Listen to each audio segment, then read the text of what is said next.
Right now, as you're watching this, something extraordinary is happening in our cosmic neighborhood. An object from beyond our solar system, yes, beyond, slipped silently into view, and astronomers are scrambling to understand it. They've named it 3IATLAS, but that name doesn't even begin to capture the strangeness of what's unfolding. Imagine this: a visitor that has traveled for billions of years across interstellar space, carrying secrets older than our own sun, suddenly appearing in our skies as though on cue. For most people, it's just another news headline that comes and goes. But for scientists and for anyone paying attention, it feels like the beginning of something much bigger, maybe even a turning point in how we see our place in the universe. But here's where it gets weird. This interstellar wanderer didn't arrive quietly. Its arrival came during one of the strangest streaks of celestial activity we've ever seen. September 2025 was supposed to be routine, a quiet stretch with nothing unusual expected. Instead, it became a month of cosmic chaos. Dozens of asteroids, some the size of mountains, buzzed past Earth with unsettling closeness. One, known as FA-22, could have caused devastation had its orbit been slightly different. Another, RJ-2, skimmed past so near it left scientists shaking their heads at how little warning we had. And as if that weren't enough, a massive comet flared in brightness, lighting up the night sky like a fireball from ancient myth. Add an interstellar object to the mix, and suddenly the heavens felt alive with intent, as if the universe itself had chosen that moment to remind us how fragile we really are. Now, maybe you're thinking this is just coincidence, random objects drifting by, no different from what happens all the time. But what makes people stop and wonder is the timing. All of this happening together in a narrow window of weeks has sparked speculation that we're witnessing not just chance encounters, but part of a larger pattern. And when you look closely at 3IATLAS itself, the mystery only deepens. Its chemistry doesn't fit, its structure doesn't fit, and even its glow defies expectations. It's as if this thing is trying to tell us something we're not ready to hear. The question is, will we pay attention, or will we ignore it the way civilizations before us ignored their warnings? When astronomers first spotted the object now called 3IATLAS, they didn't immediately realize what they were looking at. It seemed at first like a faint smudge of light against the black canvas of space, almost unremarkable in a sky filled with thousands of flickering dots. But within hours, the data told a story too unusual to ignore. Its speed, its trajectory, and its angle of approach all pointed to one conclusion that sent shockwaves through the scientific community.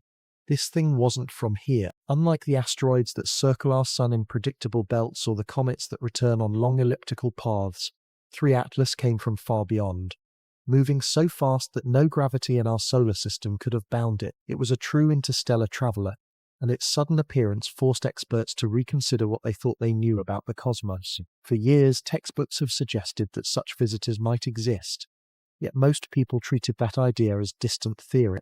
Now there it was, streaking through our neighborhood in real time. The moment that fact became clear, the comparison started.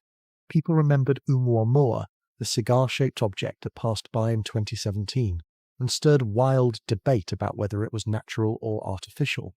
Then came Borisov, the interstellar comet that blazed through into it. But 3IATLAS was different.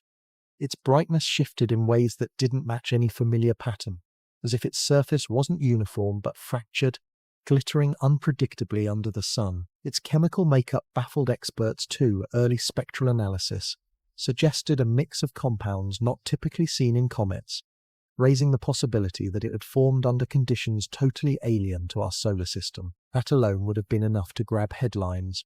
But what really set people talking was the timing of its arrival. Why now, in the middle of a season already filled with strange celestial events? Was it pure coincidence, or was the universe throwing something much larger at us than anyone was prepared to admit? Public fascination grew quickly, fueled by the mysterious aura surrounding this visitor. News outlets jumped on the story, some calling it a cosmic message, others framing it as the alien probe we've been waiting for. Scientists pushed back on the more sensational takes, but even their careful language left room for imagination. One astrophysicist admitted that while it was likely natural, we cannot entirely rule out the possibility of something more. That one line was enough to send speculation spiraling online.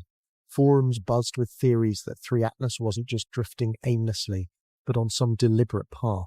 Others pointed to ancient myths, suggesting that cultures around the world had long predicted messengers from the stars during times of turmoil. Suddenly, a simple scientific discovery had grown into a cultural moment, a mix of fact, fear, and fascination that kept the world watching.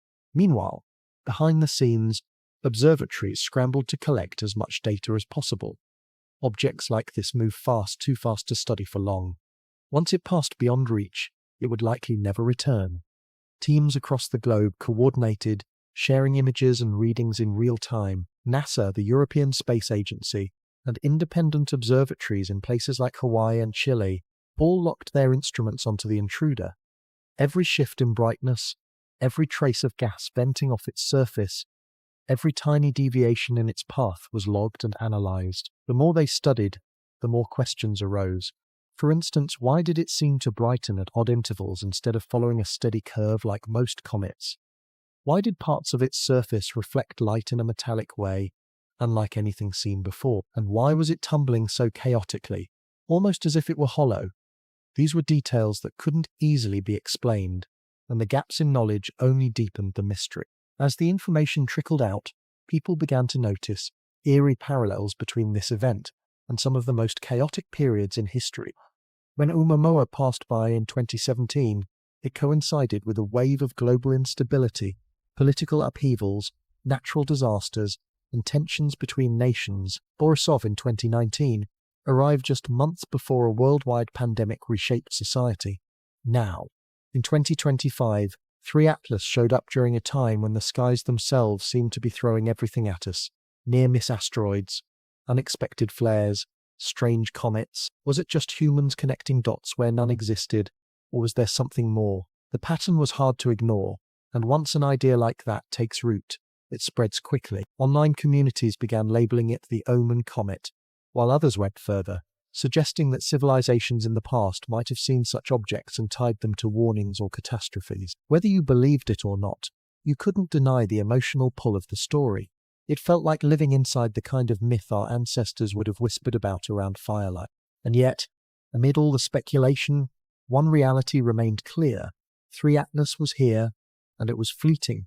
For a few weeks, humanity had a chance to study a messenger from beyond the solar system, and then it would be gone forever, vanishing back into the darkness from which it came. That urgency drove both scientists and dreamers to keep their eyes on the skies, hoping that in its short visit, the object might reveal something profound.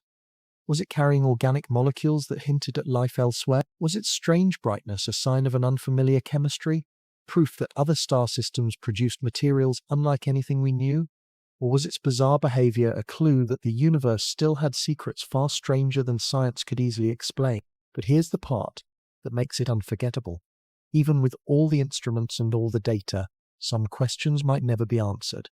And that's where the fascination lies. Not in certainty, but in mystery. 3IATLAS reminded us that the universe is not a closed book with all the pages read. It is alive with surprises, still filled with stories we haven't yet uncovered. Its sudden appearance was more than just another entry in an astronomical logbook. It was a moment that pulled us even briefly out of our routines and made us look up, wonder, and ask what else might be out there. The strange arrival of this interstellar wanderer wasn't just a scientific event. It was a mirror reflecting back our curiosity, our fears, and our endless desire to find meaning in the stars.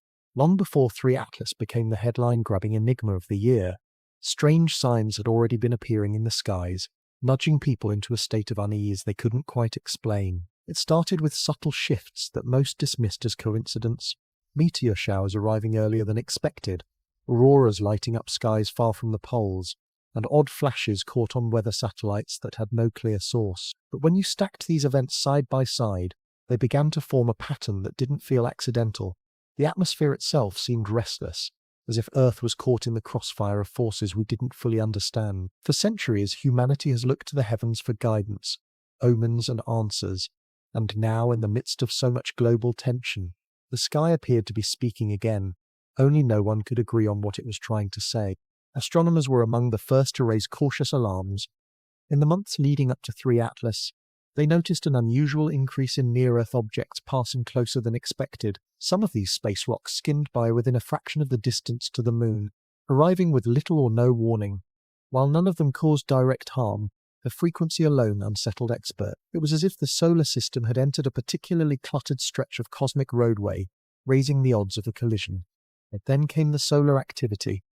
The sun, already moving through a heightened cycle, began firing off flares at an intensity not seen in years. Bursts of charged particles streamed toward Earth, disrupting radio communications, dazzling skies with geomagnetic storms, and even threatening satellites. The timing was uncanny. Just as the public was starting to pay attention to these disturbances, reports of an approaching interstellar object surfaced, amplifying the sense that the universe was conspiring to get our attention. Of course, whenever the cosmos acts strangely, speculation follows close behind. Social media became a breeding ground for theories, both scientific and far-fetched. Some claimed these events were precursors to a planetary disaster, citing doomsday prophecies that warned of fiery omens in wandering stars. Others suggested that the anomalies were linked, part of a chain reaction triggered by gravitational forces we couldn't see. There were whispers about rogue planets, hidden companions to our sun, and even hints of manipulation by extraterrestrial civilization. Whether you believed in the science or the speculation, one thing was undeniable. People were watching the skies with renewed intensity, searching for meaning in every streak of light. The most compelling evidence that something unusual was happening came in the form of strange atmospheric displays. In regions unaccustomed to auroras, people witnessed shimmering curtains of green and purple light that stretched across the horizon as if Earth's magnetic shield had expanded its reach. Pilots reported glowing streaks above storm systems, flashes of red that didn't resemble lightning, and luminous orbs that hovered in thin air before vanishing. To meteorologists, these were classified as transient luminous events, sprites, elves, and jets, phenomena known to occur but rarely seen so frequently. To the public, however, they looked like something out of legend, skyborne signals of change. And when you pair these spectacles with the arrival of a mysterious object from beyond the solar system, the narrative almost writes itself. The heavens were restless, and Earth was caught in the story. Even governments began to take notice, though quietly. Satellite networks tasked with monitoring space weather logged higher than normal interference. Defense agencies tracked unidentified flashes that at first looked like missile launches, but later were attributed to meteors breaking apart in the atmosphere. These fireballs grew so common that people on the ground started filming them with smartphones, flooding the internet with footage of brilliant streaks tearing across the night. In the past, such videos might have been dismissed as rare novelty. Now they appeared almost weekly, each one feeding the idea that something larger was unfolding above us. What made these signs particularly unsettling wasn't just their frequency, but the emotional weight people attached to them. Across cultures, the sky has always carried symbolic power, stars as guides, comets as omens, eclipses as warnings. So when a chain of celestial disturbances arrives in rapid succession, it triggers instincts older than science. It was as if ancient fears, long buried under rational explanations, had resurfaced with a vengeance. Communities in remote areas began reviving folklore about star-born visitors. Spiritual groups claimed the events were heralds of transformation, preparing humanity for a great awakening. Meanwhile, skeptics scoffed, arguing that solar cycles and cosmic debris were nothing new. Yet even they couldn't entirely shake the feeling that this cluster of phenomena carried an edge of strangeness that was difficult to ignore. And then came the alignment. Astronomers noted that in the same period, several bright planets, Jupiter, Saturn, and Mars, lined up in a way that made them unusually visible in the night sky. Alignments are natural, predictable, and mathematically explained, yet they have always stirred fascination. Paired with the other disturbances, this particular alignment was quickly folded into the narrative of signs and omens. People began photographing the spectacle, spreading images online with captions like "The universe is trying to tell us something." It didn't help that around the same time, a series of unexpected eclipses, both solar and lunar, cast shadows across different regions, deepening the sense of cosmic drama. Each event added another thread to a tapestry that looked less like coincidence and more like design, even if the design was only in the eye of the beholder. Scientists did their best to temper expectations. They explained solar flares as part of the sun's regular rhythm, comets as icy wanderers, and auroras as the simple result of charged particles colliding with Earth's atmosphere. Yet every explanation seemed to fuel more curiosity instead of calming it. If anything, the rational answers made the mysteries more engaging.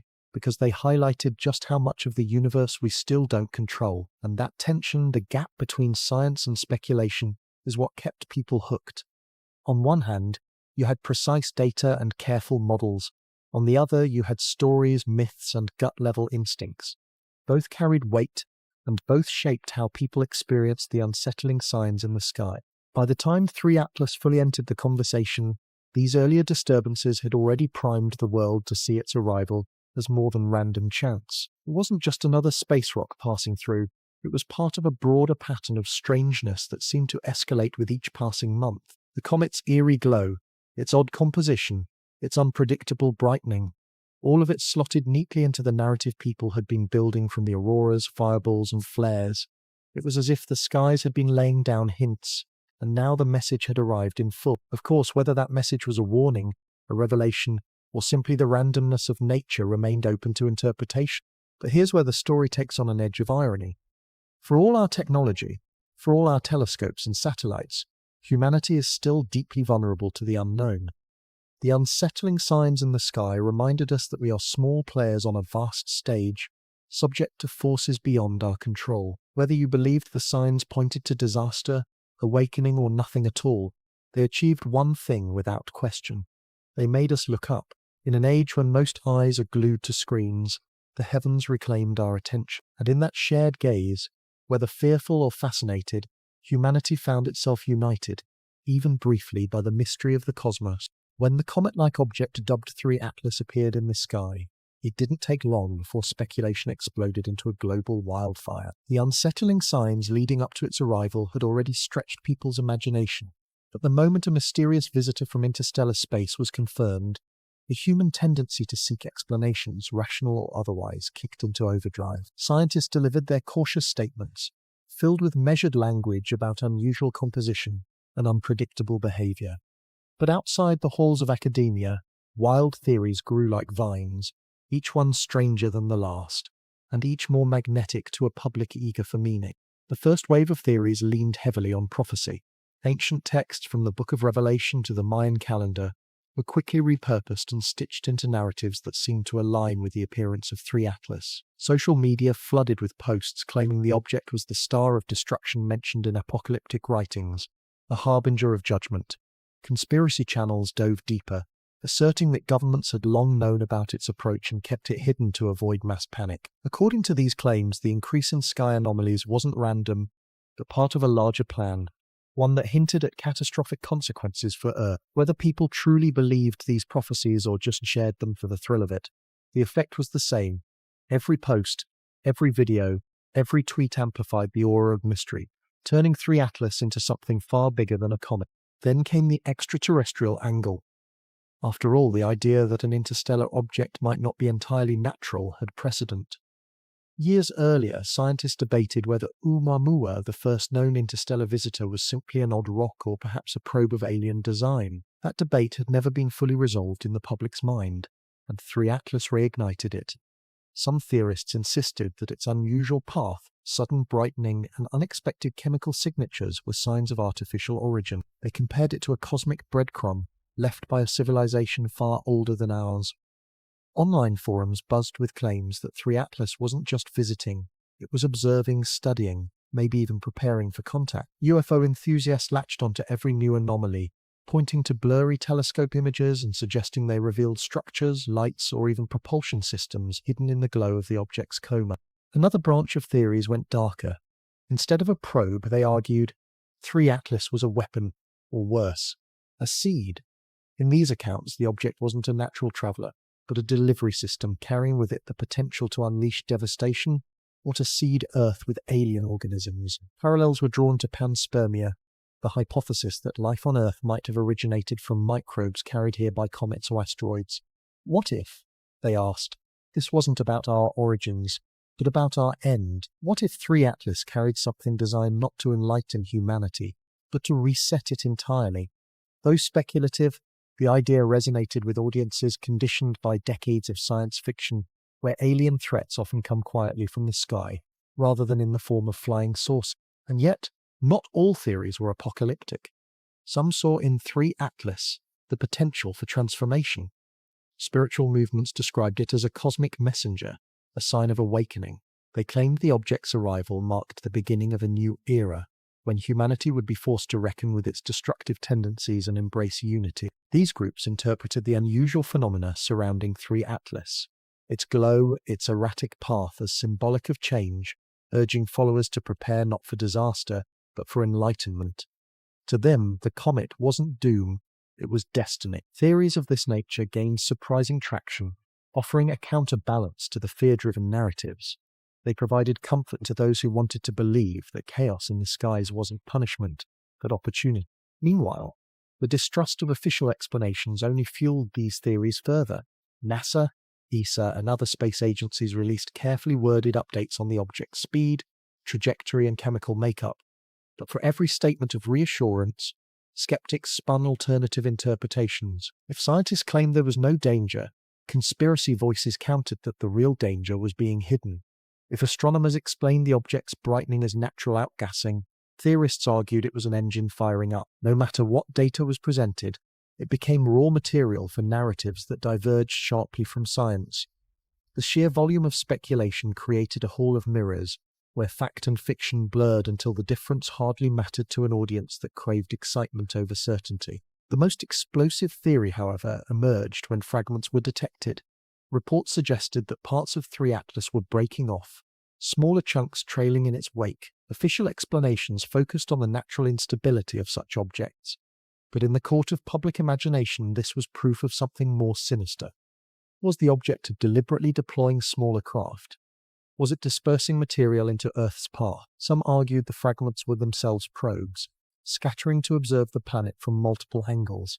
Others claimed it was a cosmic Trojan horse, splitting apart to deliver whatever it carried closer to Earth's orbit. The imagery was irresistible, a mysterious interstellar visitor, splintering like a cracked egg, unleashing secrets we weren't prepared to face. Media outlets played a crucial role in amplifying these ideas. Sensational headlines blurred the line between sober reporting and speculation. Phrases like alien probe or cosmic messenger littered front pages and news feeds, fueling the storm. Documentaries and YouTube channels produced rapid-fire breakdowns, each with dramatic music and bold claims, drawing millions of viewers. And with every click, the theories grew more entrenched. Even people who didn't believe in aliens or apocalypse found themselves intrigued, pulled in by the sheer scale of the mystery. The rise of wild theories wasn't just about belief, it was about attention. In an attention economy, 3IATLAS was the perfect storm, and the wilder the theory, the more powerful the magnet. What made this moment so gripping was the sense that nobody, scientists, governments, spiritual leaders, could fully own the narrative. Every camp had a voice, and every voice found an audience. In the chaos of competing explanations, 3IATLAS became more than an object in the sky. It became a mirror, reflecting humanity's deepest fears, hopes, and questions. Was it doom? Was it salvation? Was it simply a rock? The rise of wild theories revealed less about the object itself, and more about us, our hunger for meaning, our suspicion of authority, and our readiness to turn the unknown into a stage for the imagination. And just as the noise reached its loudest point, new data arrived that would shift the conversation yet again. Something about 3IATLAS defied not just expectation, but the very categories we had been trying to fit it into. Theories had already run wild, but the next revelation would pour fuel on the fire in ways no one had anticipated. It didn't take long for the rise of wild theories to bleed into something darker panic. At first it simmered quietly, lurking in the comment sections of social media, and whispered through late-night radio shows. But when reports suggested that fragments from 3IATLAS might be on a trajectory intersecting with Earth's orbital path, fear leapt from speculation into reality. The idea of a piece of the mysterious visitor breaking away and possibly colliding with our planet triggered the deepest instincts of survival. Suddenly, what had been fodder for endless debate and curiosity became a looming question that rattled even the most skeptical minds. Could this be the beginning of the end? Governments moved quickly, but their responses only made things worse. Public statements were deliberately vague, filled with technical jargon that meant little to ordinary people. Astronomers explained probabilities, talking about low-risk impact scenarios and fragmentation modeling, but those words carried little comfort. To an anxious public, even the hint of a possibility sounded like inevitability. When officials said, There is no reason for alarm at this time. What most people heard was, "We're not telling you everything." And in the vacuum of trust, panic found fertile soil. The stock markets felt it first. Within hours of the news leaking, energy and defense stocks surged while airlines and tourism plummeted. Investors reacted not just to the science, but to the mood of the world, and that mood was increasingly volatile. Soon shortages began creeping into cities. People stockpiled food, bottled water, batteries, and even fuel, creating waves of scarcity that fed back into the fear cycle. Supermarkets saw fights break out over canned goods. Pharmacies reported runs on medical supply. It wasn't just about preparing for impact. It was about grasping for control in a situation where control felt impossible. Religious leaders were quick to respond, each in their own way. Some urged calm, insisting that humanity had faced celestial threats before and survived. Others leaned into the apocalyptic narrative, declaring that the signs in the sky were the fulfillment of long-prophesied doom. Churches filled with people seeking answers, mosques and temples overflowed with those offering prayers, and spiritual movements gained new momentum as they promised salvation, enlightenment, or even evacuation by higher powers. The more fear spread, the more people gravitated to voices that promised certainty, whether in faith or conspiracy. Media coverage amplified everything. 24-hour news channels played endless loops of simulations showing glowing fireballs striking the earth, overlaying ominous music with graphics of cities engulfed in flames. Talk shows invited experts who contradicted each other, one saying the object posed no risk, the next warning of devastating regional destruction. Online it was even worse. Viral videos claimed to show governments moving secret supplies into underground bunkers. Posts circulated alleging that wealthy elites were booking passage on hidden spacecraft. Every rumor, no matter how absurd, was swallowed by an audience desperate for clues. Fear spreads faster than fact, and in this case it spread like wildfire. In several countries, panic tipped into chaos. Protests erupted outside government buildings demanding transparency. "Tell us the truth," became a rallying cry, shouted through megaphones in capitals from Washington to Berlin to São Paulo. In some regions, looting broke out under the assumption that order was already collapsing.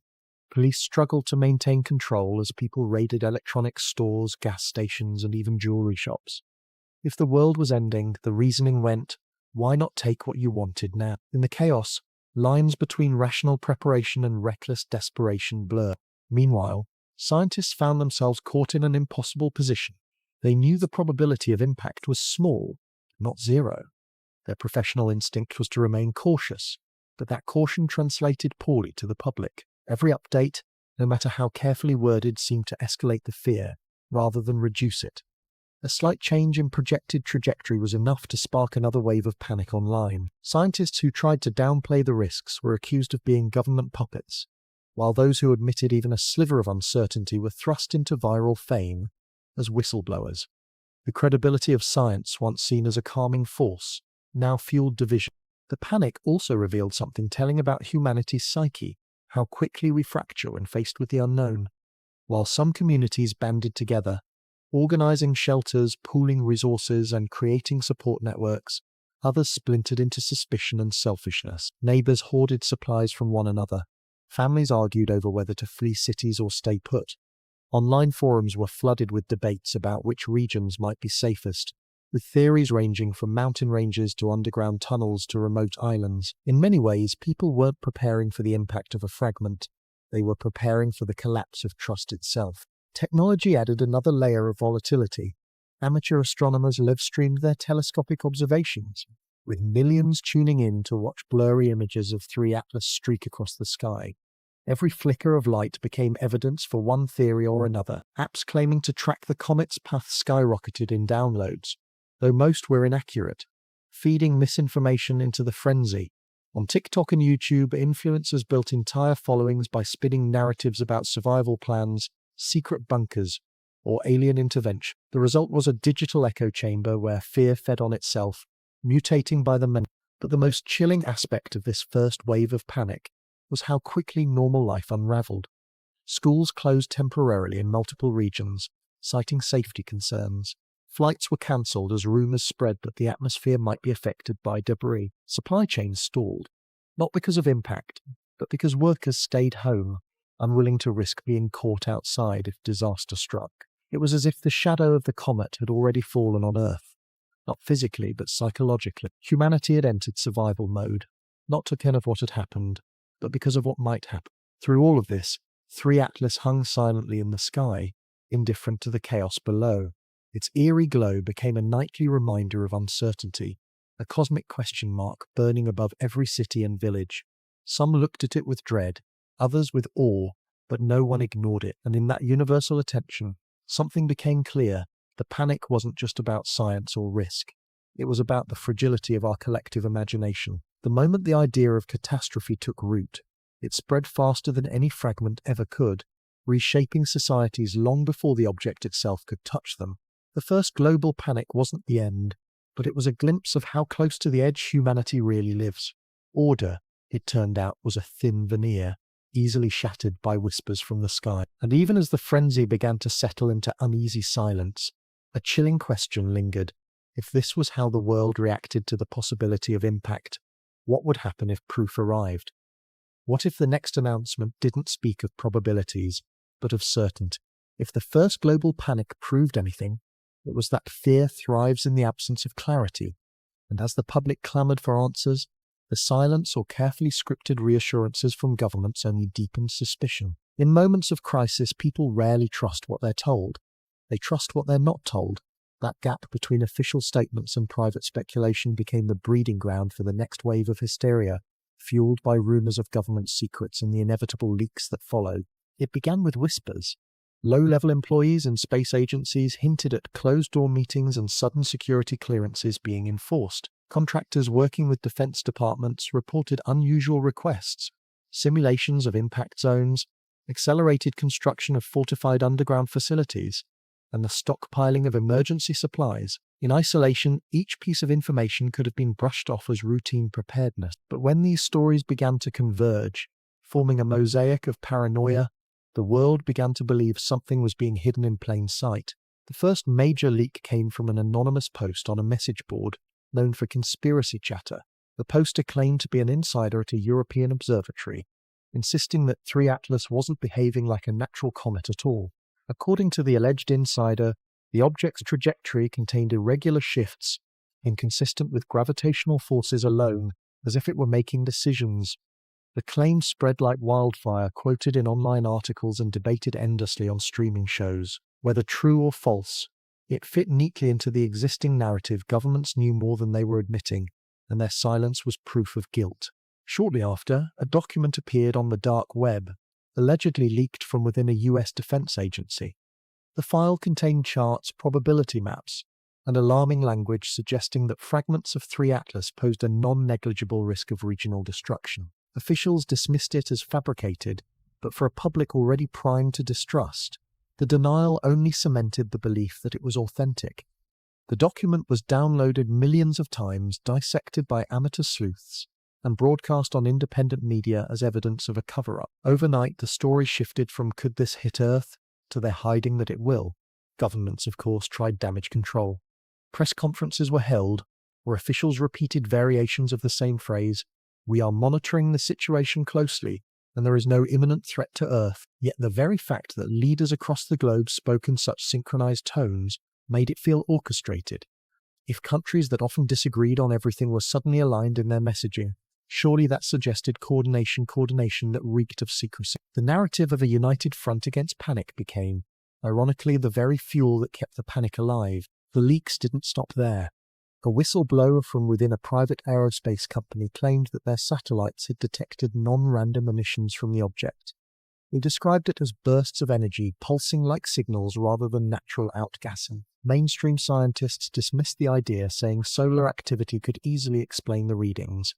But for millions already entertained by the notion that 3IATLAS was more than a rock, the phrase pulsing signals was all they needed. It became a catchphrase on social media, the shorthand for everything the establishment supposedly refused to acknowledge. Memes flooded the internet, blending humor with fear.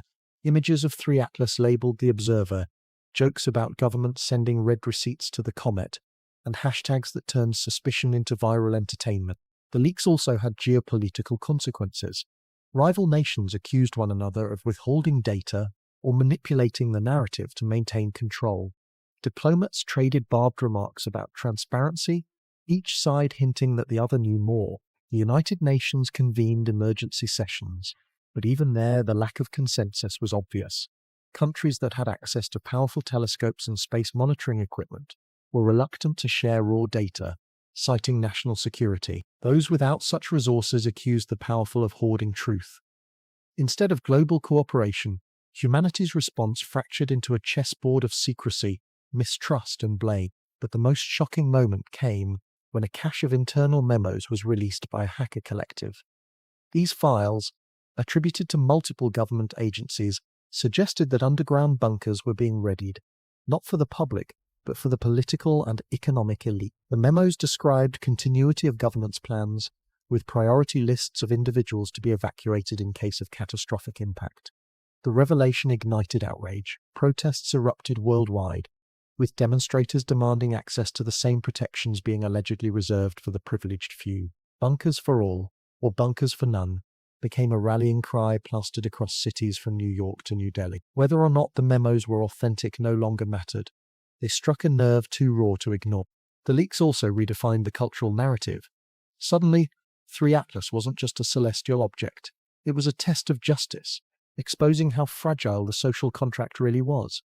Talk shows debated whether humanity should even survive if survival meant preserving equality. Writers and artists reimagined the comet not as destruction but as revelation, a cosmic spotlight exposing the corruption and greed of Earth's rulers.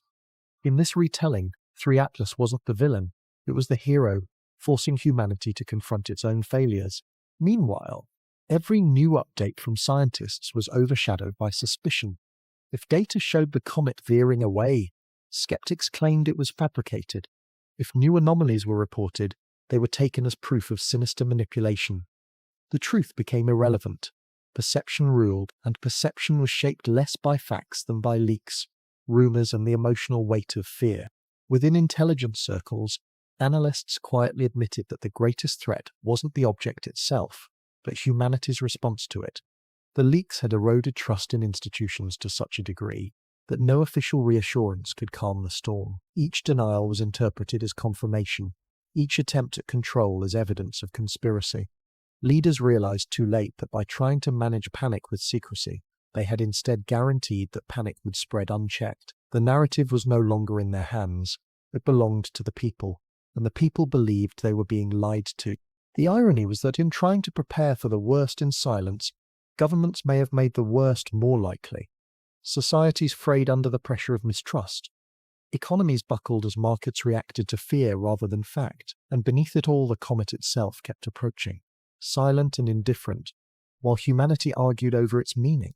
The story of 3IATLAS had begun with awe, shifted into speculation, and then spiraled into panic. But now, with secrets spilling into the open and trust collapsing worldwide, a new question loomed larger than ever.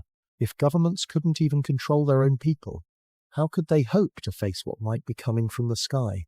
By the time the leaks had saturated the public consciousness, humanity found itself teetering between two extremes, faith and fear. For some, 3IATLAS was no longer simply an object in the sky. It had become a symbol, a mirror reflecting what people most believed in, or most dreaded. For others it was a cosmic judgment, a sign that humanity's time was nearing its end. This tension reached a fever pitch when the object's behavior began to defy even the cautious predictions of scientists, giving both sides, those who preached hope and those who spread terror, new ammunition for their cause. The turning point came when telescopes captured an unexpected phenomenon. The comet's glow suddenly intensified, far brighter than calculations had suggested. To scientists, this could be explained by volatile ices erupting as the object neared the sun. But to billions of ordinary people already primed to view 3IATLAS as something extraordinary, it felt like confirmation of supernatural power.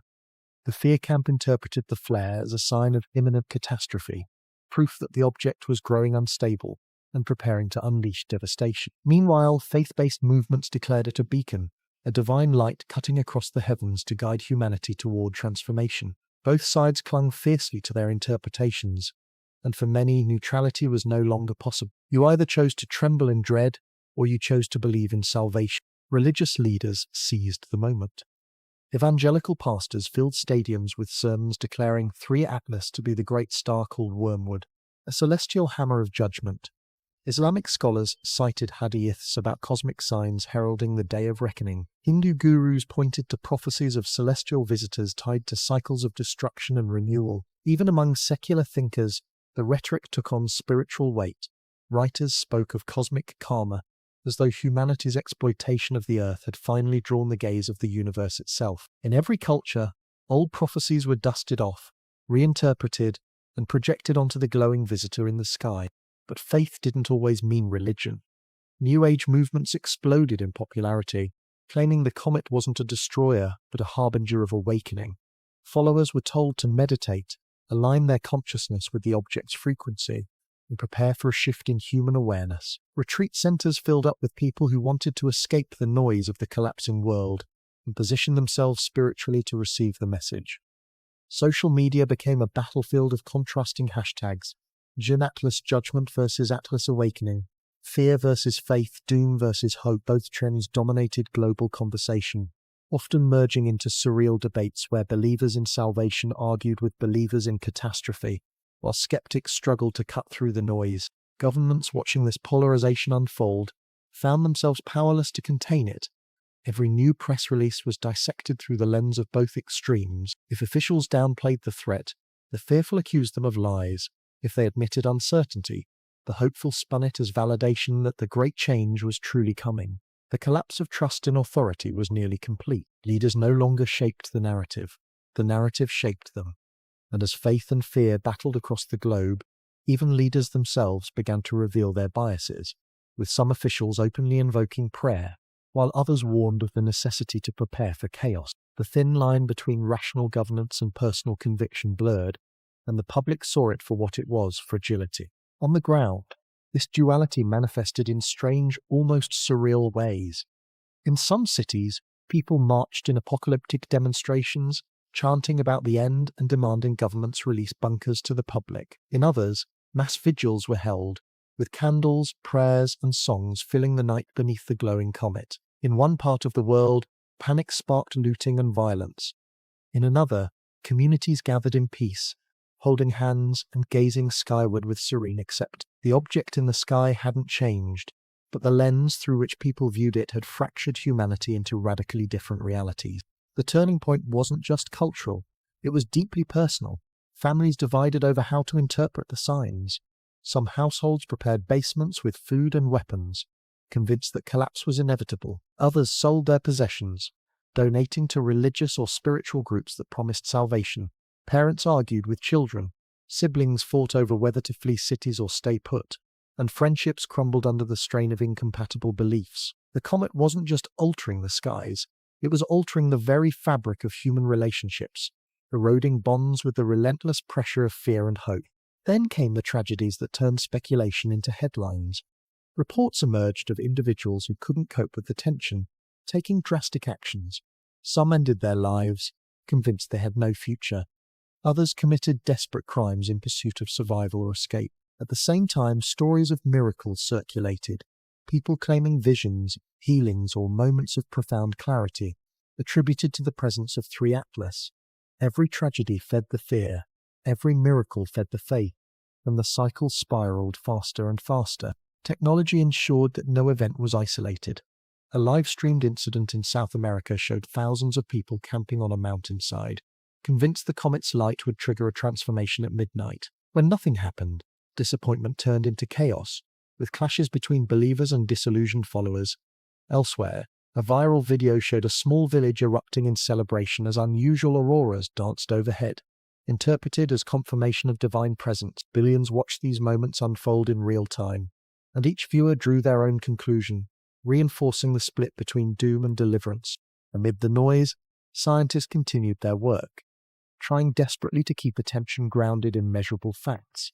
They reported that the object's trajectory, while unusual, did not pose an immediate existential threat, but their words fell on ears deafened by the emotional storm. For every cautious sentence uttered by an astronomer, 10,000 posts screamed louder about judgment or salvation. The cold language of data couldn't compete with the fiery language of belief, and in the realm of human psychology, It was belief that reigned supreme. The deeper truth was this: humanity was no longer reacting to the comet itself, but to the meanings projected onto it. 3IATLAS had become a symbol larger than its physical presence.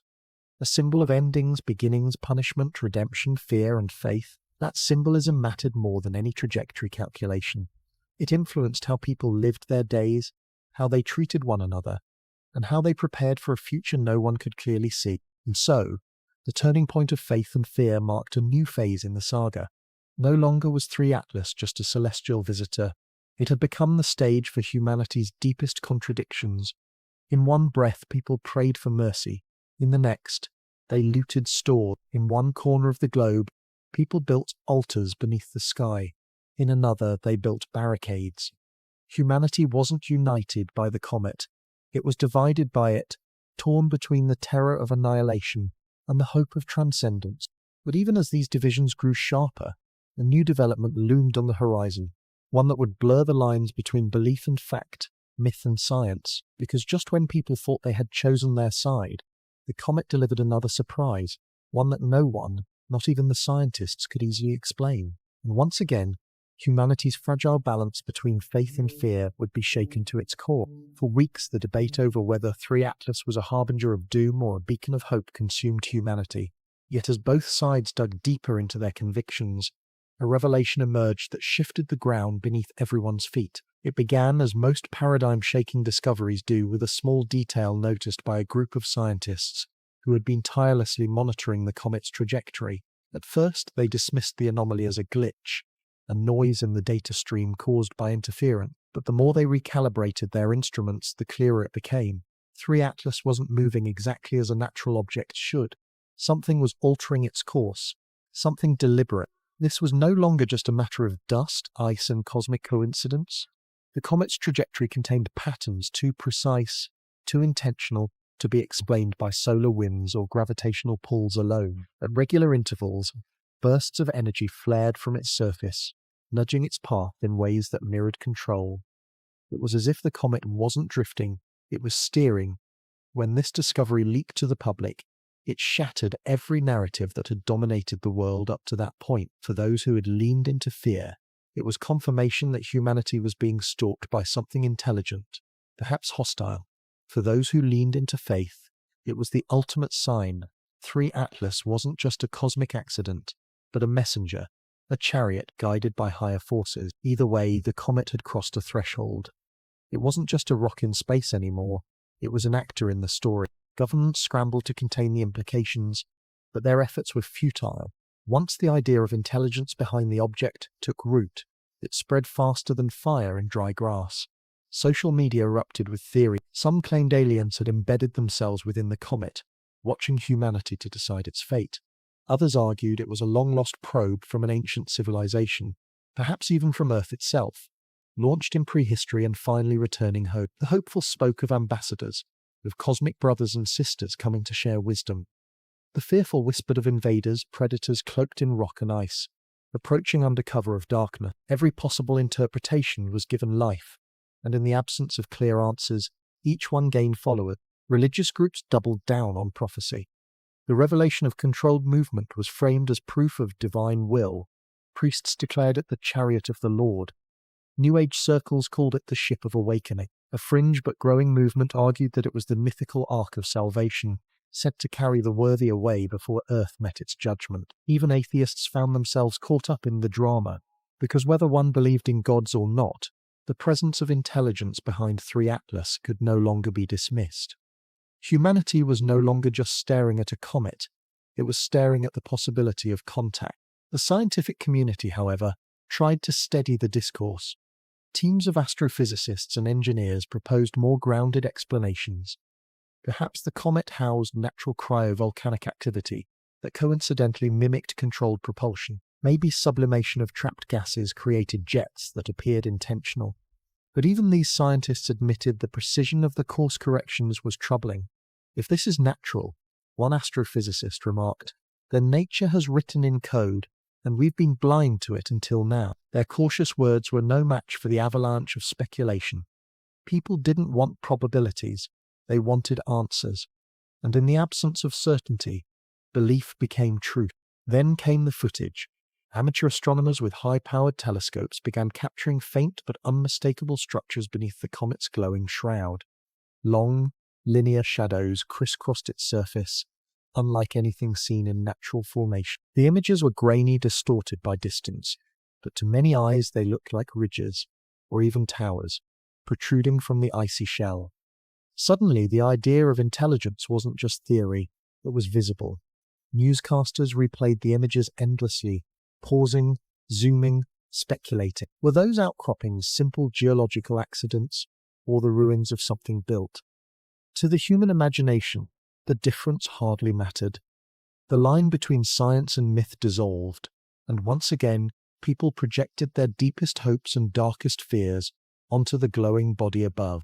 The revelation rippled through every layer of society. Stock markets plunged as investors fled industries tied to the old order, betting that contact, whether benevolent or hostile, would rewrite the future. Military leaders held emergency summits, whispering about defense scenarios and worst-case outcomes. Underground bunkers saw a surge in demand, with the wealthy racing to secure safety in case 3IATLAS delivered destruction. Meanwhile, spiritual retreats sold out as the faithful sought places of pilgrimage to prepare for what they believed would be the dawn of a new era. Humanity, splintered though it was, found unity in one respect. Nobody could look away anymore. In ordinary neighborhoods, conversations grew surreal. Neighbors debated whether to prepare for war or welcome visitors. Families argued about whether they should be terrified or grateful. Children, watching the skies with innocent awe, asked questions their parents couldn't answer. Are they coming for us? Will they be nice? Do they look like us? Those questions pierced deeper than any scientific analysis, because they revealed the truth that had haunted humanity all along. We were no longer alone in our imaginations, and perhaps no longer alone in reality. The revelation also triggered acts of desperation. Fringe cults emerged, claiming to be chosen interpreters of the comet's intelligence. Some demanded followers surrender everything, wealth, family, even their lives, in preparation for ascension. Tragic stories spread of those who fell prey to manipulation, convinced that 3IATLAS was a divine gatekeeper. At the same time, communities of hope flourished. Groups formed who believed humanity's role was to welcome the visitors with love, holding nightly vigils under the stars, sending messages of peace through radio frequencies, songs and lights. For every act of darkness, there was an act of light. For every collapse, there was creation. Humanity's spectrum of responses widened, encompassing every possibility between apocalypse and utopia. What no one expected, however, was the comet's next move. After weeks of erratic but seemingly controlled propulsion, 3IATLAS slowed its rotation. Its brightness dimmed, not in decay, but in what looked uncannily like calibration. Scientists, riveted by the live data streams, realized something astonishing. The comet wasn't just passing through, it was adjusting its path toward Earth. The news broke with a thunderclap, silencing both skeptics and believers alike. Whether as threat or messenger, 3IATLAS was no longer a distant object. It was coming close. The revelation of intent changed everything. Debates over natural versus artificial origin became irrelevant. Fear and faith sharpened into urgency. If it was controlled, then whoever or whatever was behind it had noticed us, chosen us, and was on the way. Some prayed harder than ever, others dug deeper bunkers. Governments issued cautious statements, urging calm but preparing militaries behind the scenes. And among ordinary people, every glance at the glowing streak overhead now carried the same unspoken question: what happens when it arrives? And just as humanity began to brace for contact, a final twist emerged. Mysterious signals, faint but undeniable, detected in the radio spectrum. They pulsed at regular intervals, too structured to be random noise, too deliberate to dismiss. To some, they were greetings. To others, warnings. The scientists scrambled to decode them, but the world didn't wait for translation. Rumors raced faster than facts, and everyone drew their own conclusion. The revelation wasn't just that 3IATLAS was intelligent, it was communicating. And for humanity, the age of speculation was over. The age of answers was about to begin. The first faint whispers from 3IATLAS came as a trickle of numbers on a computer screen. At first, the signals were dismissed as background noise, cosmic interference from pulsars or the hum of our own satellites. But when the patterns repeated, perfectly spaced like a heartbeat, The realization spread through scientific circles like a shockwave. The comet wasn't just steering itself, it was speaking. Humanity had waited for generations, peering into the cosmos, straining to catch the faintest evidence that someone else was out there. Now, for the first time, the call had come. And yet the response was anything but simple. Governments tried to lock down the discovery. The official line was that the signals were anomalies under study, but secrecy collapsed almost instantly. Amateur radio astronomers, hobbyists with backyard dishes, confirmed what the professionals already knew. A structured, repeating pulse was emanating from 3IATLAS. The cadence was too precise, the symmetry too flawless to be the product of chance. In a world wired for instant communication, suppression was impossible. Within days, the entire planet was listening to the same eerie beat, like the ticking of a cosmic clock counting down. The global response was chaos wrapped in fascination. In Washington, emergency sessions dragged on through sleepless nights. Military leaders demanded preparation for hostile contact. If they can steer a comet, one general warned, they can weaponize it. Meanwhile, scientists pleaded for restraint. They argued that aggression could doom humanity if the intelligence behind 3IATLAS was far beyond our capabilities. Across the ocean, European leaders held televised addresses, urging calm, while quietly moving assets to secure defense systems. In Beijing, officials announced the signals were a natural resonance phenomenon, even as leaked documents revealed frantic planning for scenarios ranging from evacuation to counterstrike. No one wanted to admit it, but every government on Earth was preparing for war and praying for peace at the same time. For ordinary people, the signals were both terrifying and magnetic. They were played on news broadcasts, streamed online, even remixed into songs. Children tapped them out in classrooms, while conspiracy theorists claimed the rhythm matched ancient prophecies carved into forgotten ruins. In some cities, crowds gathered in public squares, listening together in silence as if attending a sermon. The pulsing tone became the soundtrack of a new era, uniting billions in awe and fear. No one could agree on what it meant, but no one could deny that it felt like a message. Religions seized on the signals with fervor. The Vatican declared it the voice of the heavens, urging followers to prepare spiritually for a new chapter in creation. Evangelical leaders framed it as the trumpet of revelation. In the Middle East, scholars debated whether the rhythm echoed verses from ancient texts. In India, the pulses were linked to chants said to mirror the vibration of the universe itself. Across continents, mosques, temples, and churches filled with worshippers who believed the signals were not random noise, but divine communication dressed in the language of mathematics. Yet skepticism lingered. Some scientists warned of overinterpretation, arguing that humans had a tendency to find meaning where none existed. They pointed to past incidents where natural cosmic phenomena were mistaken for alien transmissions, like the infamous WOW signal. But those arguments lost ground as the signals shifted. After weeks of steady pulses, the pattern suddenly changed. The intervals shortened, then elongated, weaving into sequences that resembled prime numbers. To mathematicians, this was no accident. Prime numbers were the language of intelligence, a universal constant. Nature did not count in primes. Minds did. The shift ignited another explosion of reaction. "They're testing us," one linguist declared. "They want to see if we can recognize order." A philosopher countered, "They're not testing, they're teaching." And a darker voice whispered from the shadows, "They're marking us. They're telling us they know we're here." Theories multiplied, but the one undeniable fact was this. The signals had grown more complex, evolving as if in direct response to human observation. It was no longer a question of whether we were being contacted. The question was why. Meanwhile, public behavior veered into extremes. In cities like Tokyo and New York, the signals inspired a kind of mass festival atmosphere. Light shows were timed to the rhythm, music blasted with cosmic beats, and entire nights were given to celebrations under the stars. People laughed, danced, and declared themselves witnesses to history. But in rural towns and isolated communities, fear reigned. Guns sold out, families fled to mountains and bunkers. Online forums brimmed with talk of apocalypse, survival plans and escape routes. In both joy and dread, humanity revealed itself. Divided, impulsive, yet undeniably captivated.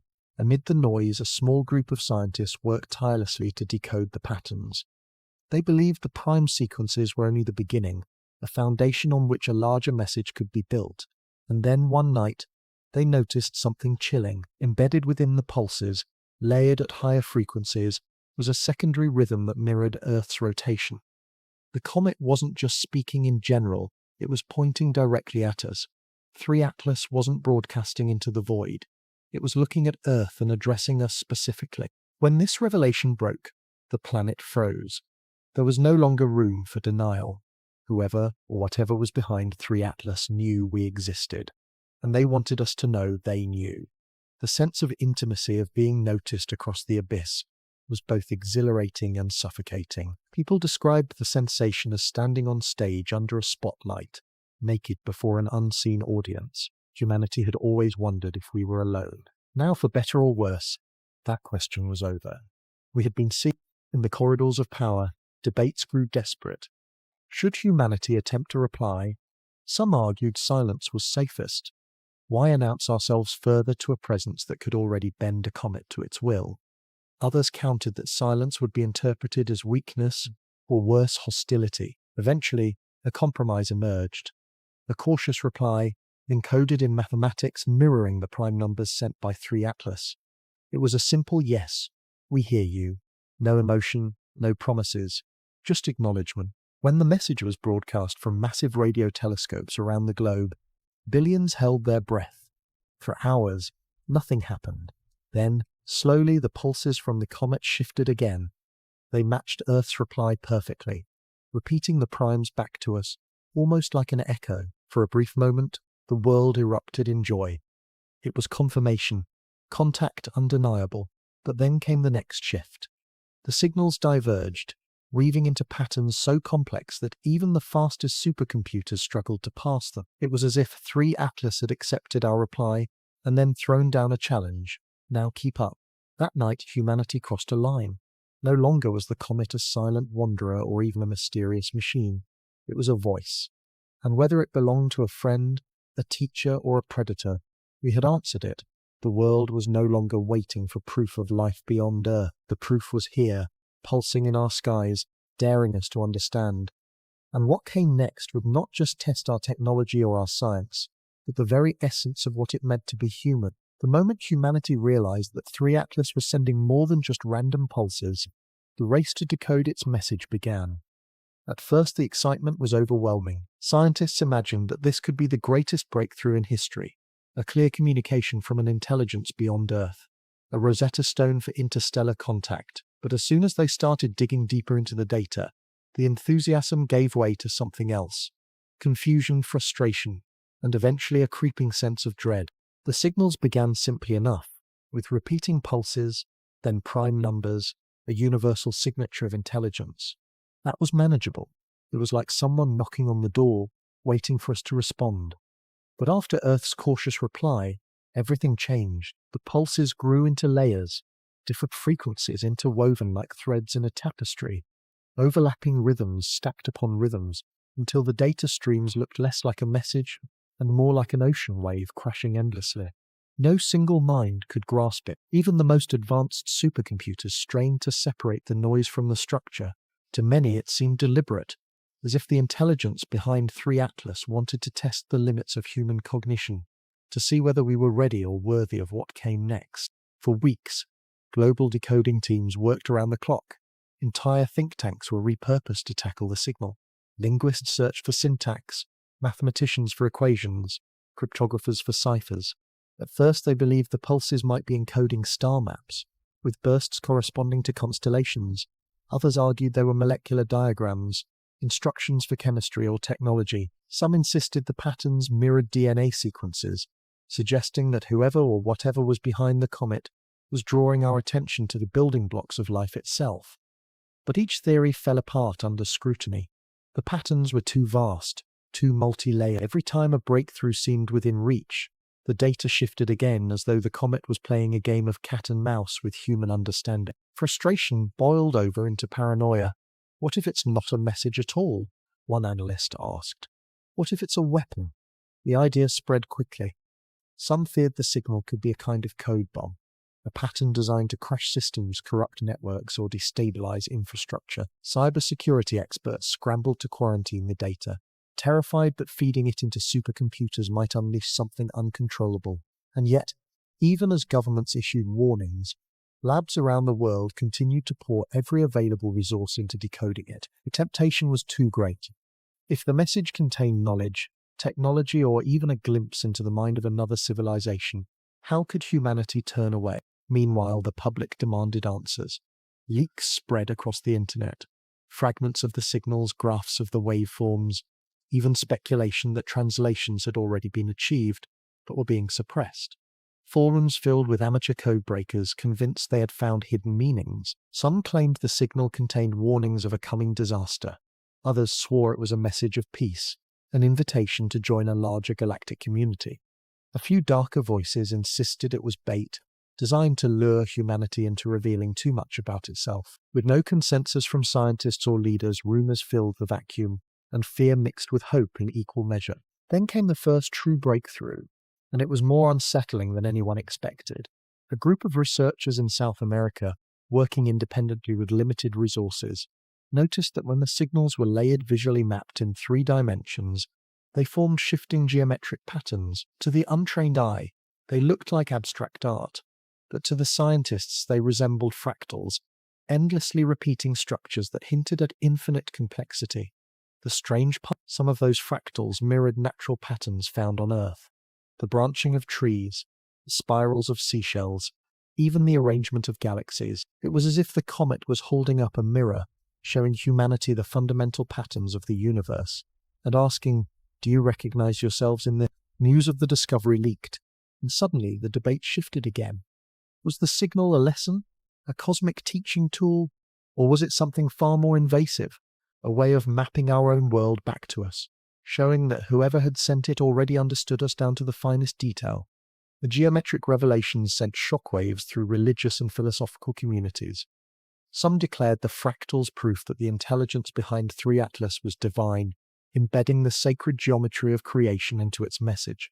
Others warned that this was psychological manipulation, designed to exploit humanity's instinct to see meaning in patterns. They're not teaching us, one critic argued, they're conditioning us. As this debate raged, the signal shifted again. This time, embedded in the fractal layers, analysts discovered something unmistakable: pulses that matched the frequency of Earth's own radio broadcasts. They were faint echoes of signals we had sent into space decades ago, fragments of music, news, and conversations that had leaked out of our planet, now being sent back to us distorted but recognizable. A swing-era jazz riff, a snippet of a Cold War speech, even a child's voice, recorded from an old broadcast, now echoing back across the void. It was undeniable. Whoever was behind the comet had not only intercepted our transmissions, but was replaying them back to us, as if to say, "We hear you, we've been listening all along." The psychological effect was staggering. Hearing our own voices, our own culture, returned from across the stars shook humanity to its core. For some, it was exhilarating, proof of connection. For others, it was horrifying, the realization that we had been observed for decades, maybe centuries, by something we still couldn't identify. The world split down the middle, half viewing the comet as a cosmic friend extending a hand, the other half convinced it was a predator circling its prey. In the halls of power, pressure mounted. Militaries demanded protocols for defense, while scientists begged for more time to decode. Intelligence agencies warned of mass panic if the signals revealed too much, too soon. And hovering over everything was the inescapable question: if we couldn't even understand the message, what hope did we have of responding? The turning point came when an international coalition formed, pooling resources from multiple nations into a single decoding project. For the first time, rivals worked side by side, united not by politics, but by necessity. They named the effort Project Echo, a nod to the signals being bounced back to Earth. Supercomputers churned through endless data, quantum processors, simulated possibilities, and slowly patterns began to emerge. What they found was not a single message, but layers of communication operating at different levels, like a book written in multiple languages at once. Some layers seemed simple, designed to be accessible. Others were so advanced that even our best algorithms struggled to make sense of them. The implication was clear. The comet wasn't just talking to us, it was measuring us, gauging how far we could follow before we fell behind. And then, buried deep within the fractals, researchers uncovered something chilling, a map. Not a star chart in the traditional sense, but a topographical layout of Earth itself. Coastlines, mountain ranges, rivers. It was our planet, unmistakable and precise, embedded in the signal. But the conclusion was unavoidable. Whoever sent this message knew exactly where we were. The sense of vulnerability was overwhelming. It wasn't just that we had been noticed, it was that we were being studied, catalogued, perhaps even prepared for something we couldn't yet imagine. By the end of the decoding effort, humanity stood at a crossroads. We had glimpsed the edges of an intelligence far beyond our own, an intelligence that mirrored our world back to us, played our own voices into our ears, and showed us patterns so vast they defied comprehension. And yet, the true purpose of the message remained hidden. Was it a warning, an invitation, a threat, or all three at once? No one could say for certain. What was clear, however, was that 3IATLAS had thrown down a challenge humanity could not ignore. We had been called to the table of the cosmos, but whether we were guests, students, or prey was a mystery that hung heavier with each passing day. By the time the world realized the signals from 3IATLAS contained a map of Earth itself, paranoia spread faster than any comet tail across the sky. The revelation was undeniable. Someone, or something, not only knew we were here, but had been studying us long enough to understand our planet's geography down to its smallest details. For many, this discovery was the tipping point. The mystery of whether the comet was friend or foe no longer mattered. The only question that mattered was whether we were ready if it turned out to be hostile. Governments around the world fell into a frenzy of preparation.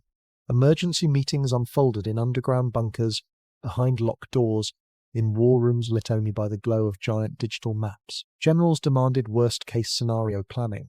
What if the comet was not just an interstellar visitor but a weapon guided by an unseen hand? What if the signals were not communication but reconnaissance? Could they be scouting us for vulnerabilities, cataloguing our defenses, probing for weaknesses? These questions consumed the most powerful people on Earth, and every answer seemed to point toward one conclusion: humanity was defenseless. The United States rushed to activate long-dormant defense projects, pulling satellite weapon systems out of storage and accelerating experimental railgun programs that had been mothballed due to budget cuts. In Russia, military leaders dusted off Soviet-era contingency plans for extraterrestrial encounters, most of them half-baked, desperate ideas conceived during the paranoia of the Cold War. China poured billions into laser defense technology, repurposing its orbital infrastructure to track and potentially target the comet if necessary. Across Europe, NATO staged joint exercises disguised as routine training, but behind the scenes, every maneuver was about preparing for a threat that could come from above rather than across borders. Yet no matter how much they prepared, everyone knew the truth. What was a railgun against an object that had travelled billions of miles, shrugging off radiation and cosmic storms? What was a missile defense system against something that could manipulate gravitational trajectories with precision? It was like ants sharpening sticks, hoping to defend themselves against a storm. Still, doing nothing was unthinkable. Humanity had to at least pretend it had options. For ordinary people, the paranoia bled into daily life. News channels ran 24/7 coverage of the comet, with endless speculation about what the signals meant. Economies began to wobble as fear drove markets into chaos. Survivalist industries boomed.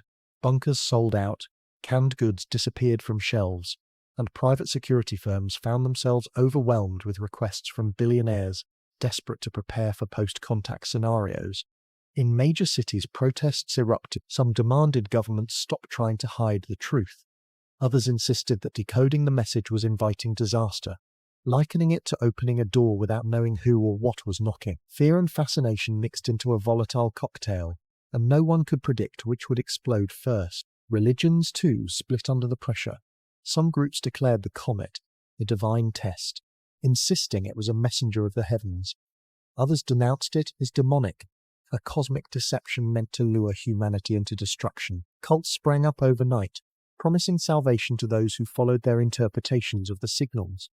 One particularly infamous sect began building massive bonfires, claiming they were beacons to guide the comet away from Earth. Another, more sinister group declared that humanity had failed whatever test the comet represented, and began urging followers to prepare for ascension, a thinly veiled euphemism for mass self-destruction. Governments scrambled to control these movements, but with the world connected online, extremism spread like wildfire.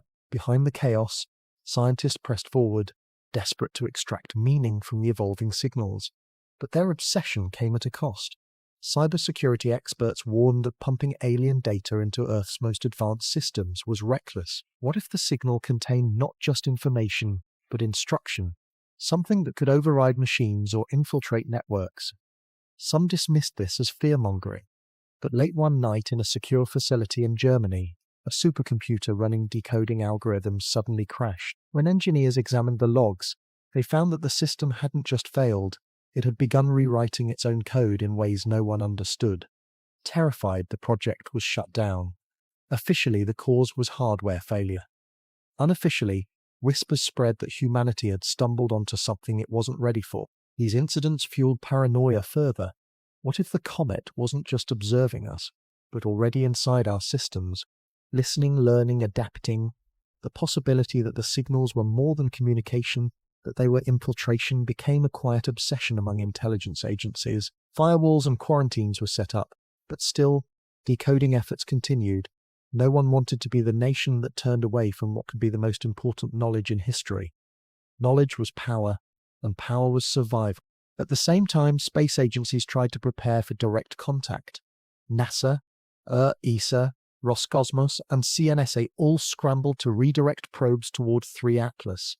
But as weeks passed, something unsettling became clear. The comet wasn't behaving like a comet should. Its orbit shifted slightly, as if in response to observation, avoiding paths that would bring probes close. The more humanity tried to study it, the more it seemed to evade. To some, this was proof of intelligence. To others, it was proof of predation. Either way, it meant humanity wasn't the one in control. Tensions between nations began to rise. While officials publicly declared cooperation, behind the scenes, mistrust festered. Accusations flew. Claims that one country had made a breakthrough and was hiding it, or worse, had already made contact in secret. Espionage surged, with hackers targeting observatories, labs, and government databases in search of answers. The paranoia wasn't just about the comet anymore, it was about each other. The possibility of alien intelligence had magnified humanity's oldest flaw, the inability to trust itself. As paranoia deepened, a new idea began to circulate in the darkest corners of power: preemptive action. Some military strategists argued that waiting was suicide. If the comet was hostile, humanity had no chance in a fair fight. Better to strike first, to show strength, even if it meant risking annihilation. The plan was simple but terrifying: load nuclear warheads onto rockets and detonate them near the comet, not to destroy it, but to signal defiance. Others called the idea madness, pointing out that any show of aggression could seal humanity's fate. Still, the discussion lingered, never fully dismissed, a silent shadow haunting every closed-door meeting. And amid all of this, the signals kept coming. They grew more intricate, weaving into structures so dense that even quantum processors struggled to keep up. Some scientists argued the comet was accelerating its communication, as if time was running short. But running short for who? For us, or for it? The ambiguity only deepened the paranoia. Was the comet warning us of something approaching? Was it testing how quickly we could evolve? Or was it preparing us for a confrontation we could never win? By the end of those fevered weeks, the world was balanced on a knife's edge. Humanity had never been so united in awe, nor so divided in fear. We had prepared weapons that couldn't save us, dug bunkers that couldn't shield us, and argued over messages we could barely comprehend. 3IATLAS hovered in the skies, silent except for its relentless pulses, watching, waiting, communicating in a language just beyond our reach. And whether it was a teacher, a predator, or something stranger still, the truth remained unchanged. It had found us, and paranoia or not, the world knew that contact was no longer a question of if, but when. The signals from 3IATLAS had already divided governments, shaken economies, and split humanity into camps of awe and paranoia. But while the world argued and prepared for the worst, another drama unfolded in the heart of science itself. The obsession with decoding the comet's message consumed the brightest minds of the planet. What began as curiosity morphed into desperation, then into something darker, an all-encompassing fixation that blurred the line between discovery and danger. At first, the scientific community approached the signals with the discipline of logic.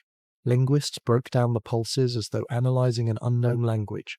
Mathematicians hunted for symmetry, cryptographers searched for keys, and astronomers looked for cosmic references hidden in the data. They made progress, enough to fuel hope.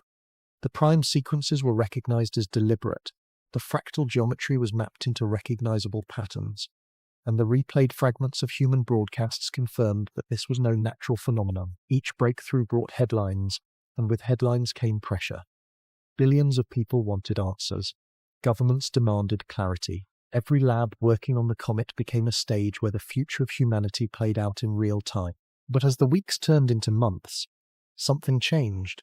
The signals grew denser, more intricate, layers folding into layers like an endless spiral. The more humanity decoded, the more it realized it was barely scratching the surface. Imagine opening a book only to find that each page contained an entire library, and each book within that library contained yet another set of books. That was the scale of the puzzle 3IATLAS had delivered. And the deeper scientists went, the more they felt that the comet wasn't simply transmitting, it was adapting, as if it was responding to their attempts, evolving its complexity in real time, pushing humanity to keep pace with a game it could never win. Sleep-deprived researchers began to whisper that the comet was toying with them, dangling fragments of meaning like bait. A group in Japan, after mapping out what they believed was a visual representation of atomic structures, announced triumphantly that the comet was teaching humanity the foundations of universal chemistry. Weeks later, their theory collapsed under peer review. Supposed atoms nothing more than coincidental alignments. In Germany, a team became convinced the signals were encoding instructions for building new technology. They sketched blueprints, circuits, and devices that seemed to emerge directly from the data. When they attempted to build one of the prototypes, a simple device resembling a transmitter, the machine overheated within minutes, sending out an ear-splitting shriek before burning out every electronic in the lab. The incident was covered up, labeled as equipment malfunction, but rumors spread that the comet had tricked them into creating something dangerous, a Trojan horse embedded within the signal itself, and still, no one could stop. The obsession became personal. Researchers began living in their labs, ignoring sleep, family, even food. Their conversations shifted from professional analysis to almost religious devotion. The signal wasn't just data anymore, it was an oracle.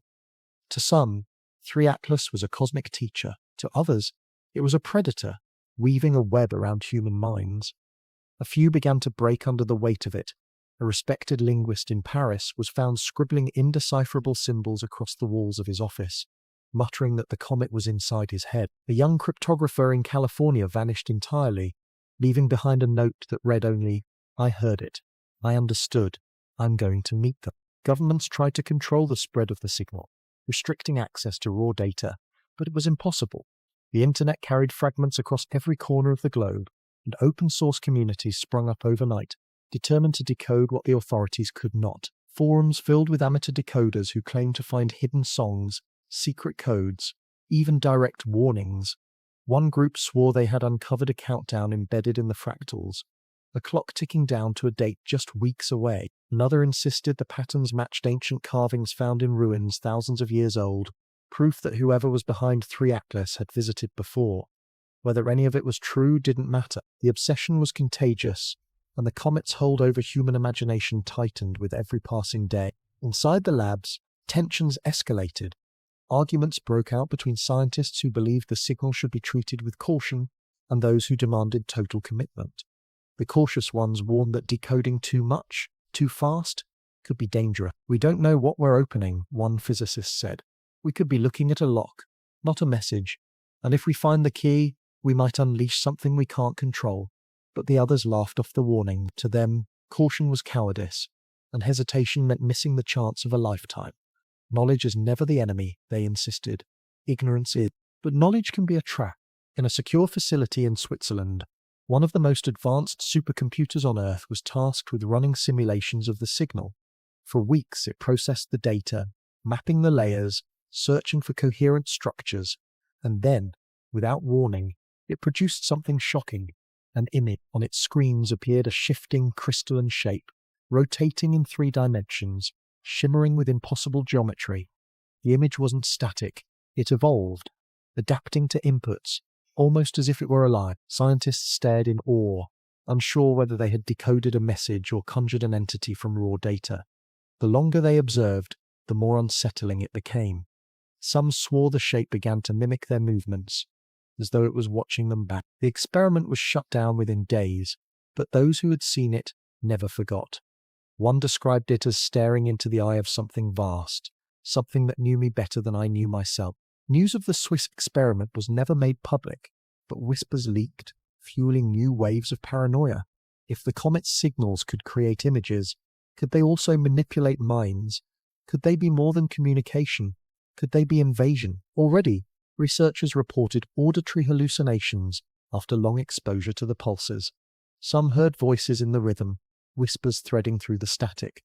Were these symptoms of exhaustion, or was the comet embedding suggestions into its signals? No one could prove it, but the fear was real. And yet, despite the risks, the obsession only deepened. Humanity couldn't walk away. The signals promised too much: knowledge, connection, perhaps even transcendence. To turn away was to accept ignorance forever, and that was a price the scientific community was unwilling to pay. So the decoding continued, inch by inch, deeper into the labyrinth, even as the risks multiplied. By the end of this fevered period, humanity had not solved the mystery of 3IATLAS, but in its attempt, it had revealed something unsettling about itself. Our hunger for knowledge could override fear, reason, even survival. We were willing to risk everything for understanding, even if that understanding might destroy us. And perhaps, just perhaps, that was the point. Maybe the comet wasn't testing our intelligence at all. Maybe it was testing our restraint. And if that was the case, humanity had already failed. The obsession with 3IATLAS was not confined to laboratories and war rooms. It spilled out into the streets, into people's homes, into the quiet corners of everyday life where fear and fascination collide. Humanity had entered an age where the signals from a distant comet weren't just background noise from the cosmos. They were the center of everything. Every headline, every conversation, every late-night debate revolved around the pulses from the sky. And as the signals grew stranger and more intricate, the world itself began to unravel. At first, the collapse was subtle. People simply stopped caring about the things that had once defined their lives. Global markets fluctuated wildly, not because of new policies or wars, but because traders were glued to live streams of signal analyses instead of doing their jobs. Birth rates plummeted as couples delayed families, convinced the world might not even exist by the time their children grew up. Schools struggled to hold students' attention, with children more interested in copying signal patterns into notebooks than listening to lessons. Even entertainment suffered. Blockbuster movies and sports events saw record low attendance because the true spectacle was already playing out above their heads, in the glow of that silent shifting object crossing the sky. But then, subtle erosion gave way to outright fracture. Cities began to split into factions, divided not by politics or religion, but by interpretations of the comet. In some places, signalists rose in power. A movement convinced the messages were a form of salvation. They gathered in stadiums, chanting to the rhythm of the pulses, treating each new sequence as scripture. Their leaders spoke in riddles, claiming to translate the comet's words into prophecies. In their eyes, the signals were not warnings or threats, but instructions, a divine roadmap for humanity's next phase of existence. Across from them, skeptics and survivalists formed their own groups. Convinced the comet was an existential threat, they built bunkers, hoarded supplies and armed themselves, swearing they would resist whatever arrival the signals foreshadowed. The divide between hope and fear deepened into hostility, and soon clashes broke out. Streets that once rang with laughter and commerce now echoed with protests, chants, and sometimes gunfire. Religions struggled under the weight of the comet's influence. Traditional faiths fractured into schisms. Some believers claimed the comet was proof of divine prophecy fulfilled, while others denounced it as blasphemy, a false god designed to lead humanity astray. New religions formed almost overnight. One sect in South America preached that the signals were a call to abandon Earth entirely, to prepare ships for a pilgrimage into the stars. Another, more disturbing cult believed the comet demanded sacrifice, offering rituals and ceremonies that echoed humanity's darkest history.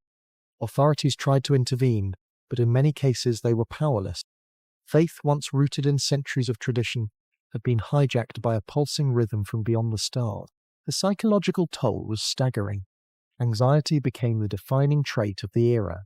Therapists and doctors reported unprecedented spikes in insomnia, paranoia, and hallucination. People claimed they could hear the signals even when they were turned off, as if the rhythm had been burned into their minds. Some swore the pulses appeared in their dreams, shaping visions of strange landscapes, alien architectures, and voices speaking in languages they couldn't understand but somehow felt they should. Whether these were subconscious projections or something more sinister didn't matter.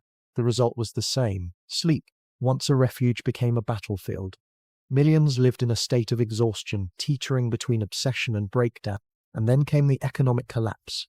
As fear tightened its grip, industries crumbled, tourism vanished, airlines went bankrupt.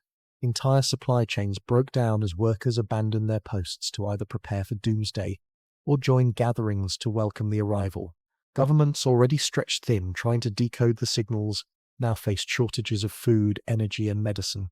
In some regions, black markets emerged, trading not in gold or dollars, but in survival essentials. In others, wealth consolidated into the hands of a few who claimed to have secret knowledge from inside the decoding projects, selling access to translations of the comet's messages for staggering sums. The internet became a war zone of its own. Every day, new interpretations of the signals went viral. Some were crude hoaxes, loops of audio edited to sound like voices. Others were genuine fragments of the data, twisted into conspiracies that spread like wildfire. Was the comet warning of an asteroid impact? Was it a beacon for an invasion fleet? Was it an ark sent to carry away the chosen few? Each theory found believers, and with belief came action. Online groups organized mass movements in the real world, from global meditation attempts meant to align with the comet, to violent attacks on observatories accused of hiding the truth. The line between digital chaos and physical reality blurred, leaving entire nations reeling from unrest sparked by nothing more than speculation. Cultural collapse seeped into art, music, and literature. Painters abandoned landscapes and portraits in favor of fractals and spirals inspired by the signals. Musicians wove the pulses into haunting symphonies, claiming they were channeling alien melody. Writers filled shelves with novels and manifestos, some hopeful, some apocalyptic, all obsessed with 3IATLAS. For the first time in centuries, art was no longer about humanity's reflection of itself, but about its attempt to interpret something beyond comprehension. Some works were breathtaking, others disturbing, but all of them carried the same message. Humanity had lost its center, surrendering imagination and culture to the gravity of the comet. As society fractured, crime surged. In major cities, gangs began timing their attacks to coincide with the loudest spikes in the comet's signals, claiming they were following orders from beyond. Cybercriminals weaponized public obsession, selling fake signal decoders that preyed on the desperate. Kidnappings rose as cults abducted people they believed were chosen by the comet. Police forces, overwhelmed and underpaid, struggled to keep order in a world where every siren sounded like a pale echo of something much larger looming in the night sky. Amid the chaos, one undeniable truth settled in. Humanity's trust in itself had collapsed. Institutions once viewed as cornerstones, governments, religions, scientific bodies, were all now questioned, doubted, or outright rejected. In their place stood only the comet and its relentless pulses. The one thing everyone agreed was real, undeniable, and beyond their control. 3IATLAS had not fired a single weapon, had not descended with armies or ships, and yet it had accomplished what centuries of conflict had not. It had fractured the global order into dust. And still, the signals kept coming. Stronger, more complex, more insistent. For those still clinging to rationality, the fear was not just what the signals said, but what they implied. If this was only the beginning, what would happen when the comet finally revealed its true purpose? If humanity was already tearing itself apart under the weight of obsession, what chance would it have when the sky itself decided to speak plainly? By the end of those months, Earth was a planet on the brink. Not from invasion, not from a comet strike, but from within. The collapse wasn't caused by destruction raining down from the heavens. It was caused by humanity's own inability to cope with the unknown, its own hunger for meaning, its own fracturing in the face of mystery. 3IATLAS hadn't needed to conquer Earth. It only needed to reveal itself, and the rest humanity had done on its own. For months, the world had lived with the comet as a constant, a steady glow in the sky that seemed almost reassuring in its predictability. It hung there like a lantern over the Earth, unblinking, unchanged, even as its signals consumed humanity's sanity. But then, just as people had begun to grow numb to its presence, something happened that shattered even the thin illusion of stability. The comet shifted. Astronomers were the first to notice it, huddled in observatories across the globe. At first they thought it was a calibration error. Telescopes recorded its trajectory veering slightly off course, not enough for the average skywatcher to notice, but enough to send alarm bells ringing in scientific circles. A comet, by definition, should move predictably. Gravity, mass, orbital mechanics, these were laws as old as the universe itself. But 3IATLAS wasn't following those rules anymore. Its path bent ever so slightly against the expected pull of the sun, like it had made a decision of its own. When the findings leaked, panic spread faster than any official announcement could hope to contain. News outlets seized on the anomaly, running dramatic graphics of the comet's altered path. Overnight, conspiracy theorists and signal-obsessed cults found vindication. "See?" they shouted. "It's not a comet at all. It's alive. It's a machine. It's coming for us." Even skeptics had no easy rebuttal. If the object wasn't following natural laws, then what exactly was it? But the change didn't stop with its trajectory. Weeks later, the comet's brightness began to fluctuate. Some nights it dimmed so faintly it was barely visible to the naked eye. Other nights it blazed so brightly it cast eerie shadows across cities, as though a second moon had risen in the sky. Amateur astronomers swore they saw strange patterns within its glow, like the shifting of panels or the flicker of engines. Governments denied it, but photographs circulated online showed geometric shapes hidden within the light, straight lines and sharp angles that no natural object should possess. It was as though the comet wasn't reflecting sunlight anymore, but generating its own illumination. The pulses, too, began to change. Where once there had been steady rhythms, now they grew chaotic, fragmented, like a language accelerating beyond comprehension. Some scientists argued it was still a pattern, just one far too advanced for human minds to process. Others whispered that the signals were no longer messages but commands broadcasts meant, not for humanity, but for something else already here on Earth. Radio towers reported strange surges of interference. Power grids flickered in sync with the pulses. Airplanes, even military jets, reported instruments failing whenever they flew directly beneath the comet's trajectory. It was as though Earth itself had become an unwilling receiver, caught in the grip of a signal it couldn't refute. The psychological impact was immediate. People who had already been teetering on the edge now plunged fully into hysteria. Those who believed the comet was a vessel claimed it was preparing to land. Others, convinced it was a weapon, swore the dimming and brightening were signs of its power being tested. A particularly chilling theory suggested the brightness fluctuations weren't random at all. They were scans, sweeps of energy designed to probe the planet, to catalogue its cities, its oceans, its people. To many, it no longer felt like humanity was observing the comet. It felt like the comet was observing humanity. And then, one night, the world witnessed something that could never be denied. The comet split. Telescopes captured the event first. What had appeared for months as a singular glowing mass fractured into 3 distinct orbs, each glowing with its own eerie light. At first, scientists thought it was a natural break, like a comet splitting under stress, but these fragments didn't scatter randomly. They moved with precision, fanning out into a perfect triangular formation. Each orb pulsed in harmony, sending waves of synchronized signals across every frequency on Earth. The symmetry was too exact, too deliberate. It was no longer possible to pretend 3IATLAS was simply a rock. This was something else entirely, something engineered, something purposeful. The triangular formation lingered in the sky for days, sparking mass hysteria. Entire cities shut down as people flooded into the streets, staring upward. Some knelt in prayer, convinced they were witnessing the arrival of gods. Others rioted. Certain annihilation was moments away. Governments scrambled to reassure their citizens, but their words rang hollow. When images of the formation flooded social media, 3 orbs glowing like watchful eyes in the sky, there was no authority left to trust. Humanity had proof now. The object was not natural. and whatever it was evolving. Even more terrifying, the formation seemed to be moving closer. Astronomers charted the trajectory again and again, and the numbers all said the same thing. The fragments were decelerating. No comet in history had ever slowed down. This was controlled movement, as if the objects were deliberately preparing for arrival. The very laws of physics that humanity had relied on for centuries were being rewritten in real time. Technology across the planet began to fail more frequently. Satellites blinked offline, their signals drowned out by the pulses from the comet. GPS systems went haywire, planes had to ground themselves, and international shipping collapsed as navigation became unreliable. Even communication networks faltered, leaving entire countries in silence for hours at a time. The objects weren't just in the sky anymore. They were reaching into the infrastructure of human civilization, twisting it into chaos. But what haunted people most wasn't the physical disruption. It was the sense of being watched. Reports poured in from every continent of strange lights seen descending from the comet's direction, glimmers that appeared in the upper atmosphere before vanishing. Military pilots swore they saw shapes moving against the stars, formations too fast and precise to be meteors.